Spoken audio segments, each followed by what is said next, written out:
వాస్తవానికి క్షుద్ర పూజల్ని నమ్మినా ఆచరించినా అవి ఉన్నాయి అని చెప్పి ప్రచారం చేసినా అది నేరం.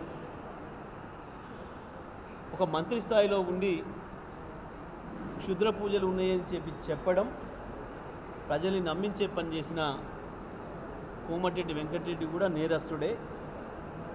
ఆయన పైన చట్టరీత్యా చర్యలు తీసుకోవాలి. ఆయనకు మంత్రివర్గంలో ఉండే అర్హత కూడా లేదు. ఇటువంటి క్షుద్ర పూజల్ని నమ్మేవాళ్ళు, ప్రచారం చేసేవాళ్ళు, ప్రజల్లో అపోహలు కల్పించే వాళ్లకు తప్పకుండా వీళ్ళు ఉండాల్సింది జైల్లో తప్ప మంత్రివర్గంలో కాదు.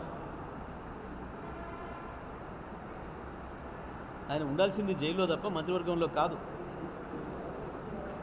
మీ ఇంట్లో కూడా ఆచరించడానికి లేదు క్షుద్ర పూజల్ని, ఎవరింట్లో వాళ్ళు కూడా ఆచరించడానికి వీలు లేదు. అవి లేని మహిమలు ఉన్నాయి అని చెప్పి ప్రచారం చేసే హక్కు ఎవరికి కూడా లేదు. అది సమాజంలో ఒక చెడు పొగడల్ని తీసుకొచ్చే సాంప్రదాయం. అది గతంలో మనం చూసినాం.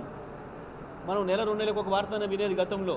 ఈ క్షుద్ర పూజలు చేసిరన్న వాళ్ళను ఊరంతా కలిసి చంపేసిరని రకరకాలుగా. మరి కోమటిరెడ్డి వెంకటరెడ్డి కూడా ఇవాళ అటువంటి జరిగినాయి అని తెలిస్తే మంత్రిగా అదేందో బయట పెట్టడం నీ బాధ్యత.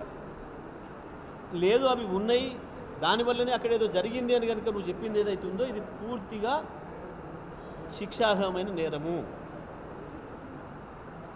కాబట్టి నేను వెంటనే డిమాండ్ చేస్తూ ఉన్నా ముఖ్యమంత్రిని, కోమటిరెడ్డి వెంకటరెడ్డి తన వ్యాఖ్యల్ని ఉపసంహరించుకుంటాడా, ఎటువంటివి లేవు, క్షుద్ర పూజలు ఉండవు అని చెప్పి చెప్తాడా, లేదా మంత్రివర్గం నుంచి తీసేస్తారా, ముఖ్యమంత్రి నిర్ణయించుకోవాలి.